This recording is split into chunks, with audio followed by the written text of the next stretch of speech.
সেদিন সুরতা এবং সুরেশ্বরের মধ্যে কথোপকথনের মধ্যে ভোর হয়ে এসেছিল। কলকাতার পাখিরা ডেকে উঠেছিল। গ্রামের মতো কলরব করেই ডাকে কলকাতার পাখিরা তখনও। আর সুরেশ্বর বাইরের দিকে তাকিয়ে দেখেছিল কাছের জানালাগুলো সব বন্ধ। তখন সে দৃষ্টি ফিরিয়ে সুলতার দিকে তাকিয়ে বললে, না সুলতা, ওই মহিমাময়ী জননীটি আমাদের বংশের মহাপুণ্য। এই রাত্রি শেষ হচ্ছে, ভোরের আলো ফুটছে। উনি ঠিক এই মুহূর্তটির মতো। উনি ওর পিতৃবংশের পিতা এবং স্বামী বংশের স্বামীকে বলতে গেলে উদ্ধার করেছেন। তোমার মতো আমারও উদ্বেগের উৎকণ্ঠার আর সীমা ছিল না। সেদিন কীর্তিহাটে, যেদিন রাত্রে রায়বাহাদুরের ডায়েরিতে ঠাকুরদাস পালের খুন হওয়ার দিনের ডায়েরি পড়ে আমি ভেবেছিলাম তোমার কথা। আর বংশের যে পাপের কথা কিছুতেই লিখতে পারেননি রত্নেশ্বর রায়, সেই কথাটির কথা প্রায় পাগলের মতো হয়ে গিয়েছিলাম। স্নান করিনি, খাইনি, বারবার ডায়েরি পাল্টেছি, পড়তে শুরু করেছি সেই গোড়ার থেকে। মেজ ঠাকুমা ফিরে গেছেন, তিনি উৎকণ্ঠা প্রকাশ করেছেন। আমি রূঢ় কথা বলেছি। রঘুয়া আমার ভয়ে সামনে আসতে পারেনি। সন্ধ্যের সময় একবার সাহস করে অর্চনা এসেছিল, আর তার পেছনে মেজ ঠাকুমা ছিলেন। অর্চনা বলেছিল, সুরেশ্বরদা। রাগ হয়েছিল। সেই রাগ চেপে অস্বাভাবিক গম্ভীর কণ্ঠে বলেছিলাম, নায়েব এখনো মেদিনীপুর থেকে ফেরেনি অর্চনা। অর্চনা মুখরামে এবং সাহসী, তা তুমি নিশ্চয় স্বীকার করবে। সেও দমে গিয়েছিল। একটু পরে বলেছিল, ওই অতুলদার কথা ছাড়া কি আর কোনো কথাই নেই আমাদের সুরদা? আমি বলেছিলাম, থাকলেও এখন কথা বলবার মতো সময় নেই, মনেরও অবস্থা নেই। অর্চনা বলেছিল, চলো ঠাকুমা। এই বলে সে মেজদিকে নিয়ে চলে গিয়েছিল। রাত্রে ঘুম আসেনি। আমি সকালবেলা থেকে অতুলের দৃষ্টান্ত মনে করে সংকল্প করেছিলাম যে মদ্যপান আর করব না, কিন্তু রাত্রে মদ্যপান করেছিলাম ঘুমের জন্য। রঘু সভয়ে খাবার নামিয়ে দিয়ে গিয়েছিল, খিদেও ছিল, খেয়েও ছিলাম। তারপর একসময় ঘুমিয়ে পড়েছিলাম সুরার প্রভাবে। এমনি ভোরবেলা ঘুম ভেঙেছিল রঘুর ডাকে। রঘু এসে ডেকে বলেছিল, পুলিশ। পুলিশ? হ্যাঁ, গাদা গাদা, চারিদিক ঘেরাও করছে। চমকে উঠেছিলাম। জানালায় গিয়ে তাকিয়ে দেখেছিলাম পুলিশ গিজগিজ করছে, ঘেরাও করছে চারিদিক, রায়বাড়ির চারিদিক আর্মড পুলিশ। তারাই এই সত্যগুলি আমার কাছে প্রকাশ করে দিয়ে গেল খানা তল্লাশির সময়। সুরেশ্বর বললে, গোটা রায়বাড়ি সার্চ করেছিল পুলিশ। গতবার কেবল অতুলেশ্বরের অংশের ঘরটা সার্চ করে চলে গিয়েছিল, এইবার গোটা বাড়িটা। সর্বাগ্রে সার্চ করেছিল রত্নেশ্বর রায়ের খাস কাছারি, যেই ঘরটায় অতুল ওই নিষিদ্ধ ভয়ানক বস্তুগুলি লুকিয়ে রেখেছিল, সেই ঘরখানা। আমি বিবিমহলেই বসেছিলাম। গত রাত্রি পর্যন্ত যে চঞ্চলতা অধীরতা আমাকে অধীর করে রেখেছিল, তা ওই পুলিশ বাহিনী দেখেই যেন স্থির হয়ে গেল। চিন্তা শুধু একটি, অর্চনা এবং মেজদি। মেজদির জন্য খুব চিন্তা ছিল না, কারণ মেজদির সঙ্গে অতুলেশ্বরের ঘনিষ্ঠতা মা ও সন্তান হিসেবে। আর তাছাড়াও তিনি ইংরেজ তাড়াবার জন্য কোমরে কাপড় জড়িয়ে লাগবার মতো প্রচণ্ডা, এই কথা চট করে কেউ মনে করবে না। ভয় অর্চনার জন্য। মধ্যে মধ্যে প্রশ্ন করেছিলাম, অতুল মারধর খেয়ে সব বলে ফেলেনি তো? বাংলাদেশের বিপ্লবের ইতিহাসে জমিদার ও ধনীর ছেলে নরেন গোসাই মানিকতলা বোমার মামলায় অ্যাপ্রুভার হয়ে জমিদার সন্তানদের অবিশ্বাসী প্রমাণ করে গিয়েছিল। তার উপর এই রায়বংশ। হঠাৎ মনে হয়েছিল ব্রজের সর্দার কথা। ব্রজের সর্দার যাবার সময় সব বলে দিয়ে যায়নি তো? অসম্ভব নয়, সে সব পারে। আর ঠিক এই সময় একজন পুলিশ অফিসারকে সঙ্গে করে আমার কাছে এসেছিল দেবোত্তরের রেজমালি নায়েব। আমি একটু চকিত হয়েছিলাম নিশ্চয়ই। নায়েব বলেছিলেন, এই কাছারি হলো এই সুরেশ্বর বাবুর। জিজ্ঞাসা করতে হলো না, অফিসারই জিজ্ঞাসা করলেন, ওই কাছারি ঘরখানা আপনার? নায়েব বুঝিয়ে দিল, এই খাস কাছারি রায়বাহাদুরের। আর ওই ঘরের চাবি চাচ্ছেন। মাথাটা ঝিমঝিম করে উঠল। বুঝলাম পুলিশের এই সার্চটির পেছনে নিশ্চিত সংবাদ আছে। নিছক সন্দেহবশে এই সার্চটা নয়। অফিসারটি বললেন, আপনি আমার সঙ্গে আসুন, আর চাবিটা আমার চাই। উঠে দাঁড়ালাম। বললাম, চাবি তো আমার কাছে নেই। চাবি আমার এখানকার কর্মচারীর কাছে আছে। তিনি কাল মেদিনীপুরে গেছেন, এখনো ফেরেননি। অতুলেশ্বরের জামিনের জন্য গেছে? হ্যাঁ। উনি আপনার কে হন? কাকা, আমার বাবার আপন খুড়তো ভাই। আপনারা তো পৃথক? হ্যাঁ, অনেক দিন থেকেই। তবে পাঠিয়েছি। আমার কর্তব্য বলেও বটে, আবার এমন কোনো মারাত্মক অপরাধ সে করেনি এটা আমার বিশ্বাস বলেও বটে। ও আচ্ছা, আসুন। তালা তাহলে ভেঙেই ফেলতে হবে। সার্চের সময় আপনি উপস্থিত থাকবেন। আমার বয়স আজ 44। 1910 সালে আমার জন্ম। 1936 সালে আমার বয়স ছিল 27। বাবা বিবাহ করেছিলেন 1908 সালে, আর তারপরেই তিনি এই সমস্ত মেরামত করিয়েছিলেন। সেই মেরামতের সময়েই এই ঘর মেরামত হয়েছিল এবং সেই সময় থেকেই আর খোলা হয়নি। কড়া হুকুমে বন্ধ ছিল, কারণ এই মেরামতের বছর কয়েক আগে মেজ ঠাকুরদার এই কন্যার বিবাহে এই ঘর খুলে দেওয়া হয়েছিল বরযাত্রীদের ব্যবহারের জন্য। বরযাত্রীরা এই ঘরে উপদ্রবের বাকি রাখেনি। পুরনো আমলের ঝাড় লণ্ঠনগুলো লাঠি দিয়ে খুঁচিয়ে ভেঙে দিয়েছিল। একখানা মূল্যবান পুরনো গালিচা খুর দিয়ে কেটে দিয়ে গিয়েছিল। আর তারপর থেকেই এই ঘর ব্যবহার সম্পর্কে তার যে কড়া নির্দেশ তা কখনোই শিথিল হয়নি, এবং মেজ তরফ যতই অভাবেই পড়ুক না কেন, ছোট কাজ করে থাক, এই দিকে তাদের আভিজাত্যের উঁচু মাথা কখনো হেঁট করেননি। এই খাস কাছারি সীমানা তারা মারাতেন না, নিষেধ ছিল। শুধু অতুলেশ্বর জানালা শেক সরিয়ে ওই জিনিসগুলো রাখতে এই ঘরে ঢুকেছিল গোপনে। আর সেই পথে আমি ঢুকেছিলাম সেই দিন রাত্রে, চোরের মতো। পুলিশ অফিসারের হুকুমে হাতুড়ি পিটে পুরনো মরচে ধরা তালাটা ভেঙে ফেলল। কনস্টেবলরা বুটের লাথিতে খুলে দিল দরজাটা। মোটা ভারী সেগুন কাঠের দরজা দুটো দীর্ঘকাল বন্ধ থেকে যেন জমে গিয়েছিল। প্রবল ধাক্কায় খুলবার সময় একটা পাল্লা দরজার একটা কবজা ভেঙে গেল। 27 বছরের বন্ধ হওয়া একটা গন্ধ বেরিয়ে এলো বাইরে। দরজা জানালা খুলে সার্চ আরম্ভ হলো। আমি সার্চের দিকে দৃষ্টি রাখতে পারিনি। আমি ও বিষয়ে একরকম ভবিতব্যের ওপর নির্ভর করে একরকম নিশ্চিন্ত হয়েছিলাম। হ্যাঁ, আর তাছাড়া আর কি বলবো, তাই ছিলাম। আমার দৃষ্টি পড়েছিল রায়বাহাদুরের ছবির দিকে। তার মাথার ওপর কুইন ভিক্টোরিয়া এবং প্রিন্স অ্যালবার্টের ছবি। রায়বাহাদুরকে আমি ব্যঙ্গ করিনি। আমি তার ছবি দেখে বীরেশ্বর রায়ের ছবি দেখে মেলাচ্ছিলাম। দুজনের মধ্যে মিল কতখানি আর অমিল কতখানি। অমিলটাই বেশি, কিন্তু তার মধ্যেও আশ্চর্য মিল চোখের চাউনিতে এবং নাকের গড়ান। নাক আর চোখ এই দুটোর সঙ্গে সম্বন্ধ বড়ই নিকট।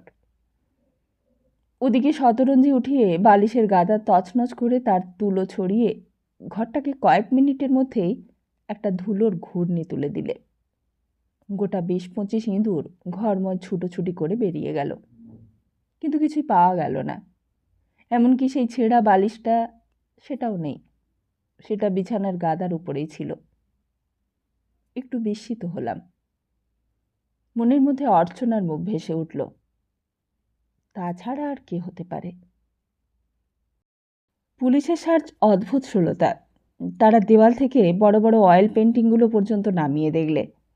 ঘরের দেওয়াল ঘেঁষে এক সারি কুশন দেওয়া চেয়ার ছিল, সেগুলোও পরীক্ষা করে দেখলে। ঘরের পেছন দিকে যে জানালাটা শিক খোলা ছিল, সেটা তারা গোড়াতেই আবিষ্কার করেছিল। একজন অফিসার বললেন, কেউ নিশ্চয় সরিয়েছে। ধুলোর ওপর যেন আসা যাওয়ার চিহ্ন রয়েছে। পরশুই সাজ করা উচিত ছিল।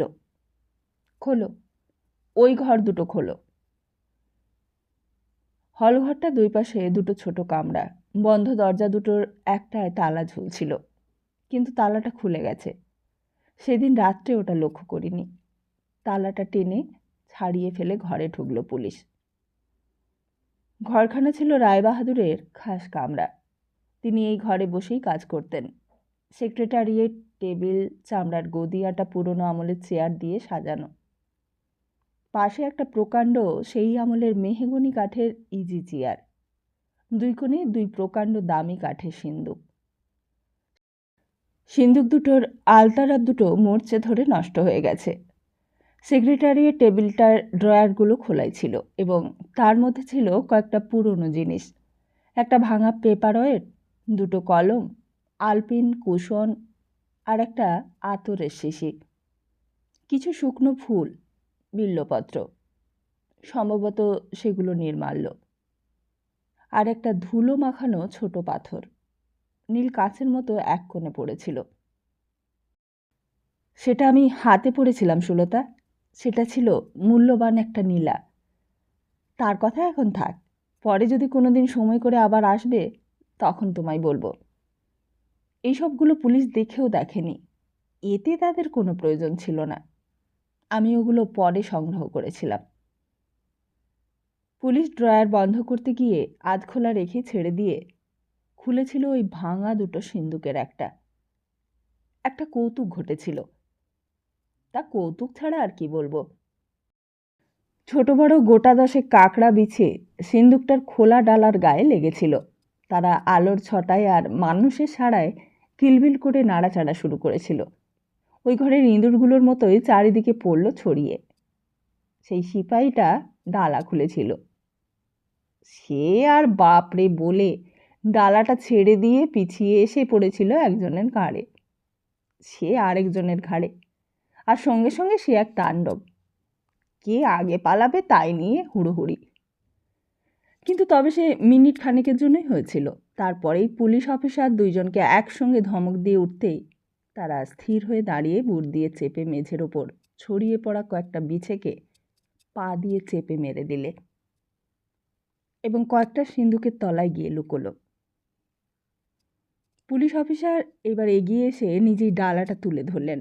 তখন ডালা থেকে নেমে তারা বোধহয় সিন্দুকের ভেতরে থাকবন্দি সাজানো কাপড়ে বাঁধা কাগজের দপ্তরের ভেতর গিয়ে লুকিয়েছে। দুটো তিনটে তখনও দপ্তরের ফাঁকের উপরের দিকেই ছিল। তারা লেজের দিকটা বেঁকিয়ে তুলে যুদ্ধের জন্য প্রস্তুত হয়ে রয়েছে। ভিতরে দপ্তরগুলোর দিকে তাকিয়ে অফিসারটি বললেন, এর মধ্যে কিছু থাকবে কি? এত কাঁকড়া বিছে? অন্য অফিসারটি বললেন, দাঁড়াও, জিজ্ঞাসা করে আসি। এইবার ইউরোপিয়ান অফিসার এসে সব দেখে বললেন, দেখতে নিশ্চয়ই হবে। You must. Information is definite. You must. একটু ভেবে নিয়ে বললেন, ইসকো বাহার নিকালো, দোনো কো। অর্থাৎ গোটা সিন্দুক দুটো। আর তাই হলো। সাহেব আমাকে প্রশ্ন করলেন, কি আছে এতে? কি এগুলো? ছড়িয়ে দিয়ে দপ্তরগুলোকে দেখিয়ে দিলেন। আমি বললাম, জানি না। জানি না? এই ঘর তোমার নয়? হ্যাঁ আমার, কিন্তু আজ আমি প্রথম ঢুকেছি এই ঘরে। শুনেছি এই ঘর তালাবন্ধ আছে আমার জন্মের আগের থেকেই। মানে? মানে সংক্ষেপে যতটা বলা যায় তাই বললাম। সাহেব বললেন, আইসি। বাইরে সিন্দুক দুটো টেনে এনে ডালা খুলে উল্টে ফেলে দিলেন।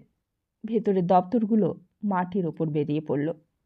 তারপর লাঠি দিয়ে ঠেলে দপ্তরগুলো নাড়া দিয়ে কাঁকড়া বিছের সংকটমুক্ত করে একটি একটি করে সরিয়ে দেখলেন। এইবার বাইরের পূর্ণ রৌদ্রালোকে দপ্তরগুলোকে দেখা গেল ভালো করে। ৩ জন অফিসার ৩টে দপ্তর তুলে নিয়ে সন্দর্পণে খুলে দেখলেন। সুলতা, তার মধ্যে থেকেই বের হলো আমি যা খুঁজছিলাম তাই, যা বীরেশ্বর রায়ের স্মরণীয় ঘটনার খাতায় নেই, যা রায়বাহাদুরের রত্নেশ্বর রায় ডায়েরিতে লিখে যাননি। তাই সমস্তই পেয়ে গেলাম ওই দপ্তরের মধ্যে। রায়বংশের গোপন কলঙ্ক কথা বলো, অথবা বৈদিকদের চকমিলার মহলে আধার সুড়ঙ্গ বলো, সব। সুলতা বললে, পাখি ডাকছে সুরেশ্বর, সকাল হতে আর বেশি দেরি নেই। সুরেশ্বর বললে, ভুলিনি সে কথা, তবু কথাগুলো এসে পড়ল। এই কথাটাই ভেবে এসেছি এতকাল। কিন্তু সেসব এখন থাক, এখন সেদিনের কথাটাই শেষ করে নিই। হ্যাঁ, সেদিন যে দপ্তরটা সাহেব দেখেছিলেন, সেই দপ্তরে বাঁধা কাগজগুলির কোনটির কোনো হিসেবের কাগজ নয়, বিষয়ের কাগজ ছিল না, সবগুলোই ছিল চিঠি। সাহেবটি যে দপ্তরটা খুলেছিলেন তার একখানা চিঠি দেখে বললেন, my God, letter, very old letter, 1857 September. It is from the district magistrate Bireswar Ray. বুঝতে পারছি। কিছুটা পড়ে রেখে তিনি বললেন, 1757 সালে এই লোকেরা মনে করত যে ব্রিটিশরা যেন ঈশ্বরের পাঠানো দূত, যারা তাদের বাংলার অত্যাচারী রাজা মহারাজা নবাবদের হাত থেকে এবং দক্ষিণ দিক থেকে আসা বর্গী লুটেরারদের হাত থেকে রক্ষা করবে। আর 1936 সালে তাদেরই সন্তানেরা সেই একই ব্রিটিশ সরকারকে উৎখাত করার চেষ্টা করছে।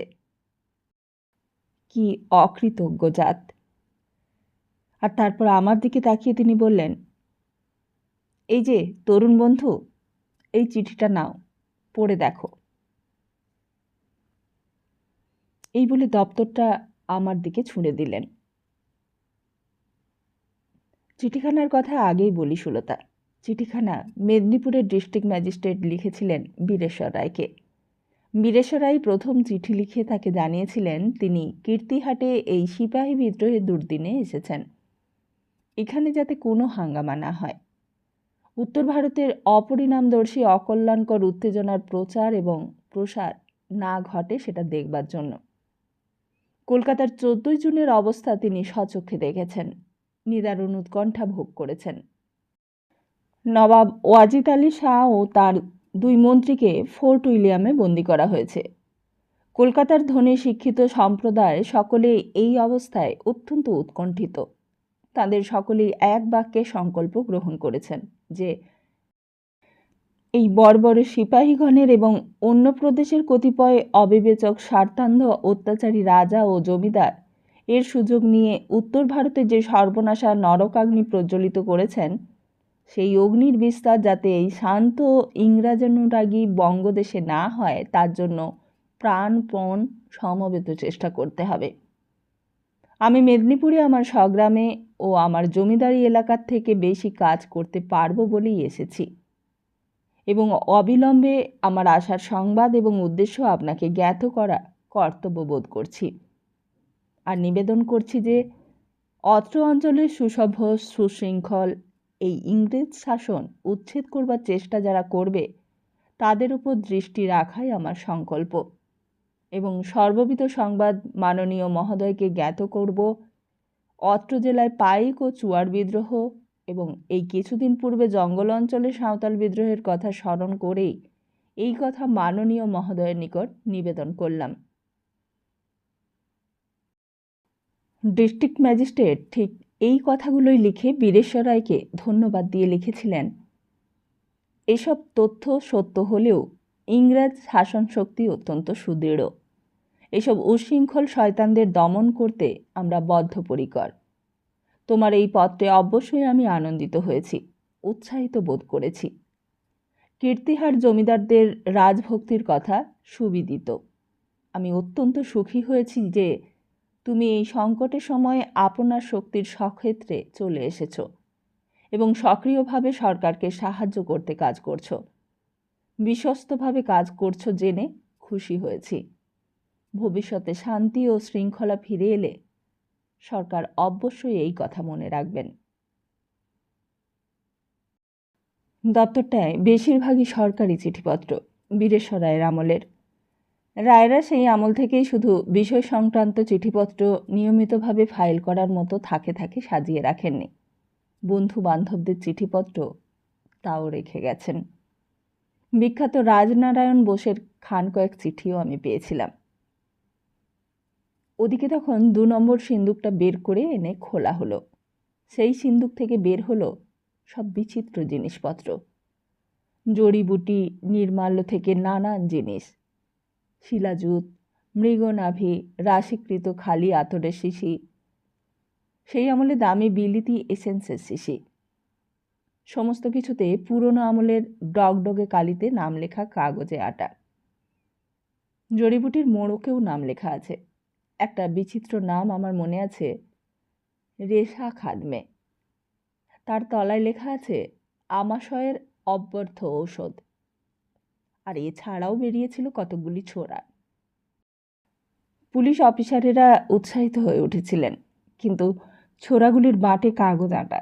তাতে লেখা ছিল চিতরের রাজপুত ছোরা, মোঘল বাদশার বংশের ছোরা, মুর্শিদাবাদের নবাব বংশের ছোরা। এই 3টেই পড়া গিয়েছিল, আর বাকিগুলি লেখা বিবর্ণ হয়নি। কিন্তু কাগজ ছিঁড়ে 2-একটা অক্ষর ছাড়া আর কিছুই বাকি ছিল না। আর পাওয়া গিয়েছিল ছোট বড় মাঝারি সাইজের দক্ষিণের পিতলের এবং পাথরের পুতুল, শিল্পের অপূর্ব নিদর্শন। কিছু পাওয়া গিয়েছিল নানা আমলের তামা ও রূপোর টাকা।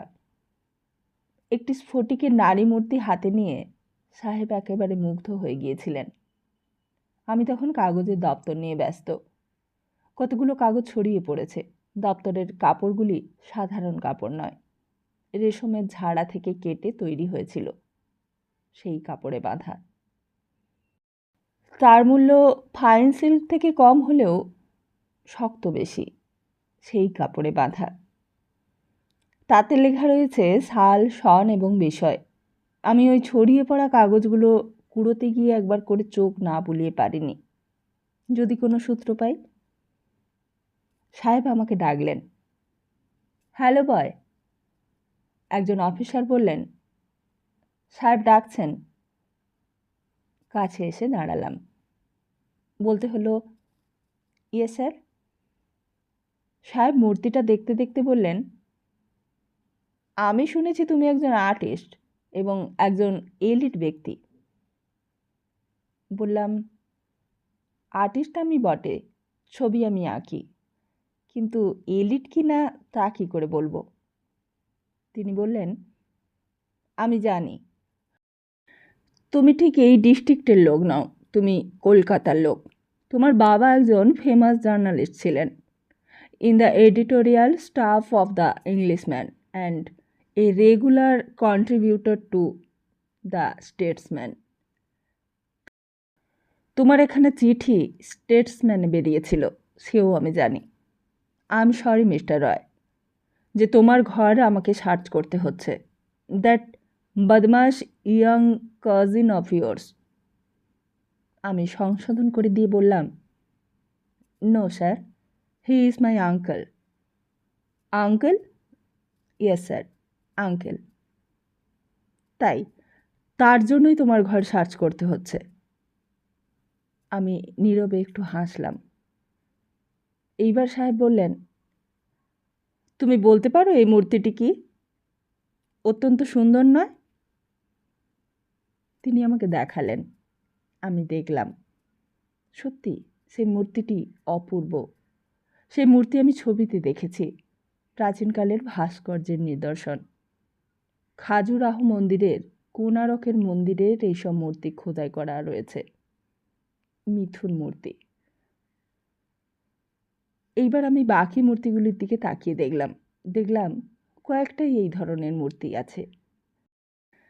কয়েকটা কেন, অনেকগুলোই। আর তাছাড়াও উড়িষ্যার পত্রলেখা প্রসাধনরতা নারী মূর্তিও রয়েছে। রায়বাহাদুর এগুলি সংগ্রহ করে এনেছিলেন তীর্থ ভ্রমণে গিয়ে। দক্ষিণের নটরাজ মূর্তি, ছোট ছোট দেব মূর্তি, এই সমস্ত রয়েছে। আমি বললাম, আমি খুব খুশি হব ওই মূর্তিটা আপনি যদি নেন।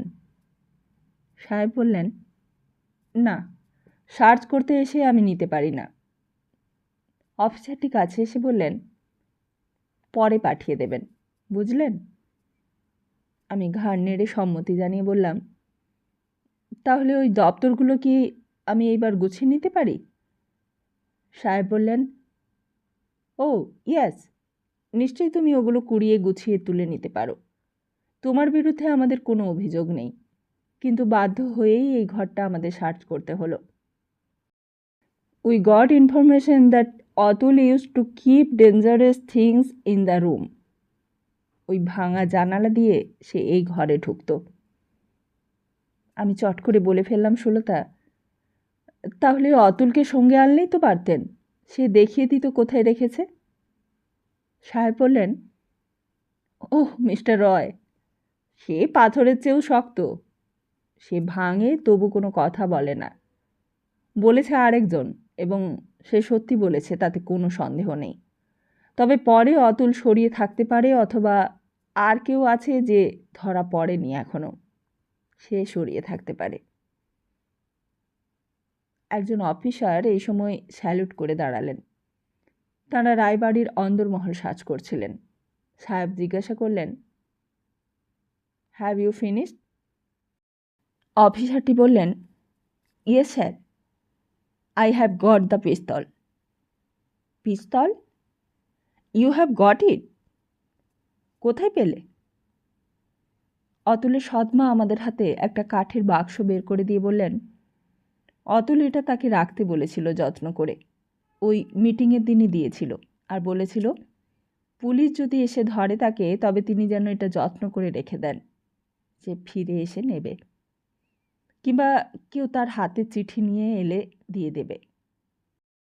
আর পুলিশ যদি না ধরে তবে এসেই সে নেবে। প্রথমে তার কোনো সন্দেহই হয়নি। আজ এখন সমস্ত কিছু শুনে তার সন্দেহ হচ্ছে বলে তিনি এটা বের করে দিয়েছেন।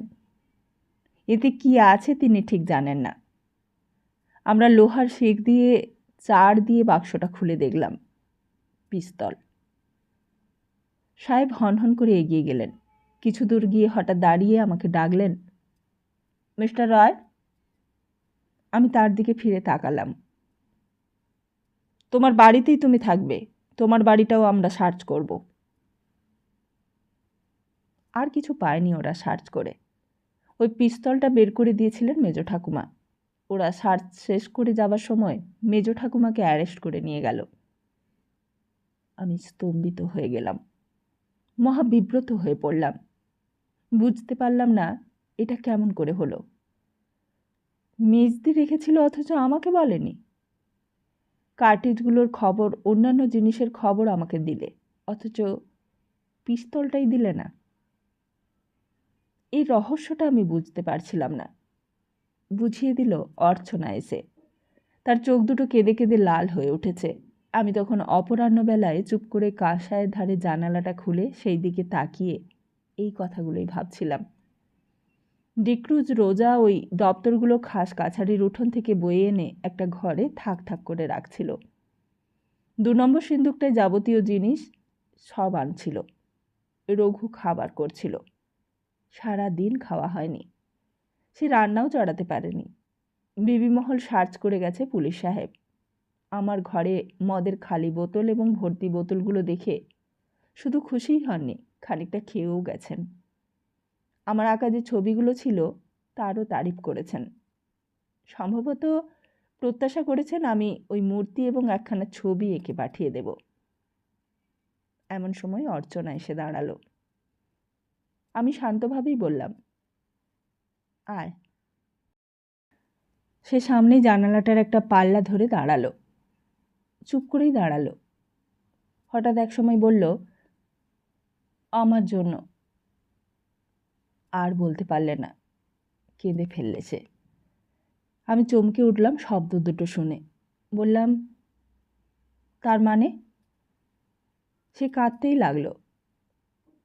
অর্চনা, অর্চনা। এইবার সে কাঁদতে কাঁদতেই মৃদুস্বরে বললে, ওই ছোটকা কদিন আগে কোত্থেকে আমাকে এটা এনে দিয়ে বলেছিল, এটা তুই রেখে দে, বুঝলি? হয়তো মিটিংয়ের দিন হাঙ্গামা করবে পুলিশ, আর যদি এসপি আসে তবে আমি ছুটে এসে নিয়ে যাব, আর যদি আমাকে ধরে তবে একজন কেউ এসে ঠাকুর বাড়িতে অতিথি হয়ে থাকবে, রামকৃষ্ণ জয় বলে হাঁক ডাক দেবে সন্ন্যাসীরা, ওই যেমন দেয় আর কি। তুই তাকে প্রণাম করবি, আর সে তোকে একটা শাঁখের আংটি দিয়ে বলবে, আঙুলে পরো মা, সিদ্ধ হবে। তারপর তুই কোনো এক ফাঁকে এটা দিয়ে দিবি, আর আমি। কান্নায় থামতে থামতে বলছিল সে। ছোটকা বলেছিল, খবরদার অর্চি, এটা যেন না যায়, খবরদার। তাই সব ফেলে দিয়েও ওটা আমি সেদিন ফেলিনি, আর তোমাদেরও বলিনি। আর যখন ওরা এসে ঘিরলে আর খাস কাছারি তালা ভেঙে ঢুকলো, তখন বুঝলাম সব কিছু কেউ যেন বলে দিয়েছে। আর তখনই আমি মেজদিকে বললাম, ওটা আমার বক্সের মধ্যে কাপড়ের ভেতর ছিল। মেজদি বললে, সর্বনাশ করেছিস, দে আমাকে দে, আমি যা হয় একটা করছি। আমার হাত থেকে বক্সটা নিয়ে মেজদি বারান্দা থেকে একজন সাব ইন্সপেক্টরকে ডেকে ওই কথা বললে। এইবার আমি বুঝলাম। মনে মনে ওই পুজুরি বামুনের যে মেয়েটি এই বাড়িতে একান্তভাবেই অন্ন বস্ত্র আর মাথা গুজবার আশ্রয়ের জন্য 55 বছরের বৃদ্ধকে বিবাহ করে দাসীপনা করেছে এককালে, স্বামীর মৃত্যুর পর নানা গঞ্জনা মিথ্যা কলঙ্ক সহ্য করে রায় বংশধরের কাছে মাসোহারা নিয়ে এক্ষণে পড়েছিল, তাকে প্রণাম করে বললাম, এই বংশের লোকে বলে ভবানী দেবী নাকি এই বাড়ির মহীয়সী বধূ। তার পুণ্য, তার তপস্যার তুলনা মেলে না। তার কথা আমি জানি না, আর এখনো সমস্ত কিছু পাইনি, কিন্তু তোমার তুলনা নেই, তুলনা নেই, তুলনা নেই। যুবতী কুমারী অর্চনাকে বাঁচাতে আজ তুমি সব দায় নিজের ঘাড়ে নিয়ে হাত কড়া পড়ে জেলখানায় গেলে। সেই দিন আমি সান্ত্বনা দিয়ে অর্চনাকে ওই বাড়িতে পাঠিয়ে বলেছিলাম, আমি একটা যা হোক করবো অর্চনা, তুই ভাবিস নে। সেদিন রাত্রিটি ঠিক আজকের এই রাত্রিটির মতোই সুলতা। আমি স্থান কাল সমস্ত থেকে বিস্মিত হয়ে ওই চিঠির দপ্তর খুলে বসেছিলাম, বাধ্য হয়েই বসেছিলাম। কারণ এই যানবাজারের প্রকাণ্ড বাড়ির নিঃসঙ্গ একক হয়ে থাকতে থাকতে তোমাকে দেখে তোমার সঙ্গে জীবন বেঁধে পরিপূর্ণ করবার আয়োজন করতে করতে হঠাৎই সরকারি তলবে কীর্তিহাটে এসে মেজদির মধ্যে পেয়েছিলাম মাকে, পেয়েছিলাম সহোদরার মতো বড় দিদিকে, বাংলাদেশের বাঙালি ঘরের ঠান্দিকে। জীবনটা আমার ভরে রেখেছিলেন, আমাকে করে রেখেছিলেন একটি নাবালক কিশোর বালক। আমি সমাদরের লোভে তাই হয়ে উঠেছিলাম। কীর্তিহাটে সবই আমার কাছে ছিল অরুচির বস্তু, কিন্তু তিনিই ছিলেন আমার রুচি, কীর্তিহাটের স্বাদ। 1936 সাল, মেদিনীপুর জেলা। পরপর তিনজন ডিস্ট্রিক্ট ম্যাজিস্ট্রেট খুন হয়েছে। 1921 সাল থেকে এই পর্যন্ত গোটা জেলাটায় কীর্তিহাটে রায়দের প্রভাবে গড়া ইউনিয়ন বোর্ড ছাড়া অধিকাংশ জায়গাতে ইউনিয়ন বোর্ড হয়নি, হলেও ট্যাক্স আদায় হয়নি। দেশপ্রাণ বীরেন্দ্র শাসমলের সেই যুদ্ধের আগুন এখনও জ্বলছে। মেদিনীপুর ক্ষুদিরামের জন্মভূমি। সারা জেলাটায় ইংরেজ পুলিশ দিয়ে কিছু না করতে পেরে গোড়োয়ালি পল্টন এনে জেলা শাসন করেছে। 1934 সালে ব্রজকিশোর রামকৃষ্ণ নির্মল জীবনের ফাঁসি হয়েছে। অর্চনা বলে গেল, অতুল বলেছিল কেউ আসবে, রামকৃষ্ণ জয় বলে। তার হাতে পিস্তলের বাক্স যেন সে দিয়ে দেয়। রামকৃষ্ণের সঙ্গে অতুলের সংযোগ রয়েছে, সুতরাং কত বড় এবং জটিল মামলা পুলিশ গড়তে পারে সেটা পুলিশই জানে। কিন্তু পিস্তলটা যখন মেজদিদি নিজে বের করে দিয়েছে, তখন অন্তত তাকে আর্মস অ্যাটে সাজা না দিয়ে ছাড়বে না। আর এর প্রতিকার মামলা। কিন্তু মামলা করেও তো কোনো ফল হবে না। উদ্বেগ এবং উৎকণ্ঠার আমার শেষ ছিল না। কোনো দিকে এক বিন্দু আলো আমি দেখতে পাচ্ছিলাম না। তাই অন্যমনস্ক হবার জন্য ওই পুরনো চিঠির দপ্তর নিয়ে বসেছিলাম। চিঠির পর চিঠি। সেই দপ্তরটা সবই ম্যাজিস্ট্রেট, এসপি, এসডি এবং সাহেবদের চিঠি। বীরেশ্বর রায়ের লেখা চিঠির নকলও কিছু কিছু ছিল। সব চিঠি ইংরেজের জয়গানে মুখরিত। সেটাও ঠিক আমার ভালো লাগেনি। অন্য একটা খুলেছিলাম। কাপড়ে সাল সন দেখেই খুলেছিলাম, আর সেটা ছিল 1857 সাল। তার মধ্যে প্রথমেই পেয়েছিলাম মেদিনীপুর জেলা স্কুলের হেডমাস্টার বাংলাদেশের বিখ্যাত রাজনারায়ণ বসুর পত্র। সত্যেন বোস কানাইলালের সঙ্গে শত্রুতায় নরেন গোসাইকে মেরে ফাঁসি গিয়েছিলেন।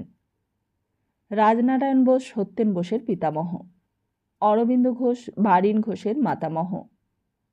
তাকে পত্র লিখেছিলেন বীরেশ্বর রায়।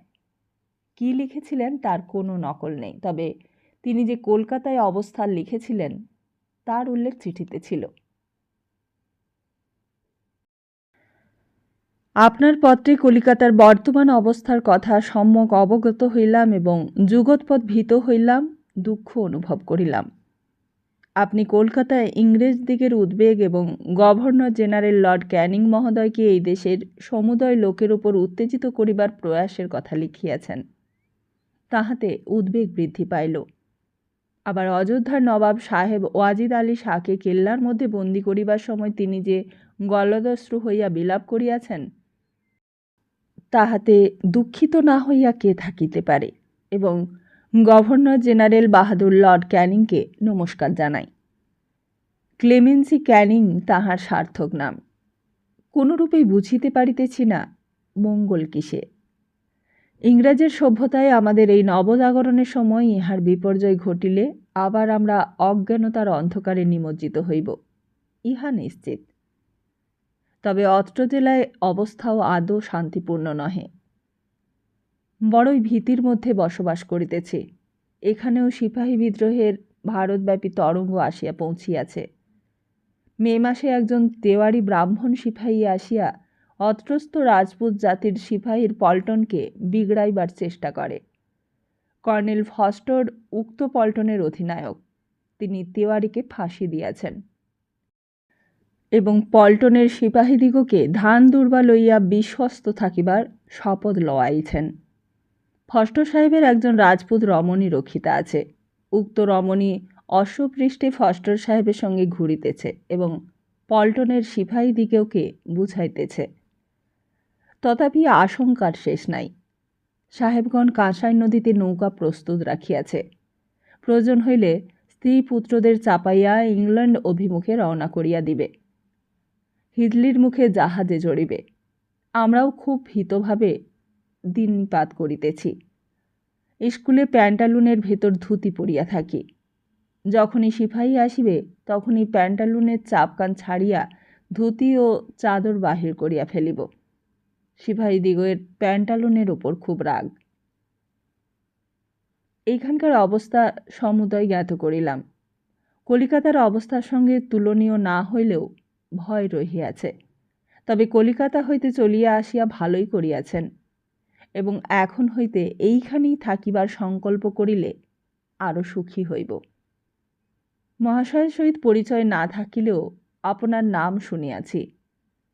একটি মধ্য ইংরেজি স্কুল স্থাপনের কথা পূর্বে শুনিয়াছিলাম, কিন্তু মহাশয়ের পত্নী বন্যার জলে ভাসিয়া যাওয়ায় নিরিতশয় দুঃখে এইখান হইতে কলিকাতায় গিয়াছিলেন বলিয়া তাহা কার্যে পরিণত হয় নাই। এখন যখন ফিরিয়াই আসিয়াছেন, তখন এই সকল জাতীয় কল্যাণমূলক কার্যগুলি সম্পাদন করত মনুষ্য জীবন সফল সার্থক করুন। পর্দখানির মর্ম রাজনারায়ণ বসুর জীবনী হতে গৃহীত। কিছু কিছু মেদিনীপুরের ইতিহাসের ঘটনা এর মধ্যে দেওয়া রয়েছে, যেমন কর্নেল ফস্টরের রাজপুত প্রণয়িনীর কথাও। চিঠিপত্র নিয়েই সেই দিন সারা রাত্রি আমার কেটে গিয়েছিল ষোলোটা। মধ্যে মধ্যে ঢুলেছি, কিছুক্ষণ ঘুমিয়েছি, আবার জেগেছি, আবার পড়েছি, আর এমনিভাবেই তখন ভোর হচ্ছে। এমন সময় ঘোষ নায়েব, যাকে মেদিনীপুরে পাঠিয়েছিলাম অতুল্যেশ্বরের জামিনের জন্য, সে ফিরে এলো উকিলের চিঠি নিয়ে। ভালো উকিল তিনি, নতুন উঠেছেন। তিনি পত্র লিখেছেন যে তিনি চেষ্টা করছেন, কিন্তু বর্তমান অবস্থা খুবই প্রতিকূল। তবে শোনা যাচ্ছে বৃদ্ধ রিটায়ার্ড আইসিএস গ্রিফিথ সাহেব চলে যাচ্ছেন। আসছেন বাঙালি আইসিএস বি.আর. সেন। সেন সাহেবের সুশাসক বলে সুনাম আছে, এবং জোর গুজব এবং গভর্নমেন্ট এত কড়াকড়ির পর একটা আপোষ করবার চেষ্টা করবেন লোকেদের সঙ্গে। তার আর বিলম্ব নাই। সপ্তাহখানেকের মধ্যেই সেন সাহেব চার্জ নেবেন এবং কড়াকড়ি অনেক শিথিল হবে। বর্তমান কেসের অবস্থা এমন গুরুতর নয়, মাত্র 144 ধারা ভঙ্গ। তবে গোপনে জানলাম রামকৃষ্ণ, যার ফাঁসি হয়েছে, তার দলের সঙ্গে যুক্ত করবার চেষ্টা করেছে। তাহলেও সেন সাহেব এলে সাধারণভাবেই বিচার হবে। তাতে 6 মাস পর্যন্ত জেল হতে পারে, তার বেশি নয়। তখনও মেজদি হাতকড়া পরে মেদিনীপুরে উপস্থিত হননি।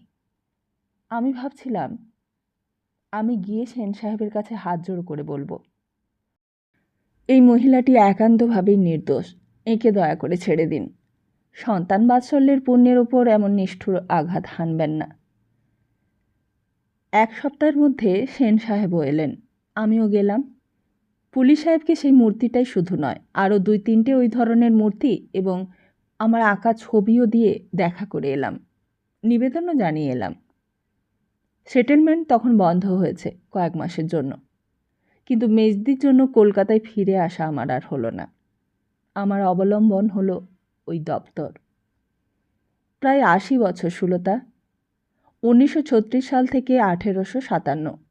80 বছরের 1 বছর কম হবে, 79 বছর। 57 সাল আর 36 সালের মাস কয়েকটা যোগ দিলে পূর্ণ 80 বছর। আর এই 80 বছর পূর্বের বাংলাদেশের মধ্যে বিচরণ করে এই কালকে আমি ভুলে রইলাম। মনে রইল শুধু 2টি একালের মুখ, একটি মেজদির আর অন্যটি তোমার। তবে মেজদির চেয়ে তুমি একটু ম্লান হয়ে গিয়েছিলে, এ সত্য আমি স্বীকার করব। একটা রক্তমাখা মসলিনের জবনিকা তোমাকে আড়াল করে দাঁড়িয়েছিল। আর এরই মধ্যে একে একে আবিষ্কার করলাম সব কিছু, সব পেলামও। সুরেশ্বর বললে, 4 মাস ধরে এই চিঠিপত্রগুলো সব পড়ছিলাম সুলতা। প্রথম বেছে বেছে পড়েছিলাম, আর তারপর নির্বিচারেই সব। প্রথমে বেছে বেছে পড়েছিলাম, মানে চিঠির কিছুটা পড়ে আমি খুঁজছিলাম রায়বাড়ির যে সত্যকে রত্নেশ্বর রায় ভয় পেয়ে নিজের ডায়েরিতে লেখেননি। বীরেশ্বর রায় লিখতেন, তিনি সব দোষ সত্ত্বেও নির্ভীক পুরুষ ছিলেন। সত্যকে তিনি না লিখে লেখা হতেন না। এই সত্য তার সময়ে তার সম্মুখে আবিষ্কৃত হয়েছিল, কিন্তু স্মরণীয় ঘটনার খাতা লেখা তিনি বন্ধ করে দিয়েছিলেন। সেই সত্য তারা যেভাবে দেখিয়েছিলেন বা দেখেছিলেন তা বড় ভয়ঙ্কর সুলতা। পড়ে আমিও ভয় পেয়ে গিয়েছিলাম, মনে মনে বারবার কুসংস্কার বলে উড়িয়ে দিতে চেয়েও পারিনি। কিন্তু সত্যটুকু আবিষ্কার করতে গিয়ে নতুন সত্য আবিষ্কার করলাম, আর সেই ঘটনাটাই আগে বলি। তখনও পর্যন্ত যে কথা গোপন করে গেছেন রত্নেশ্বর রায়, যা লিখে যাননি বীরেশ্বর রায়, তা আমি পাইনি। কিন্তু নতুন যেটা পেলাম তা বিস্ময়কর।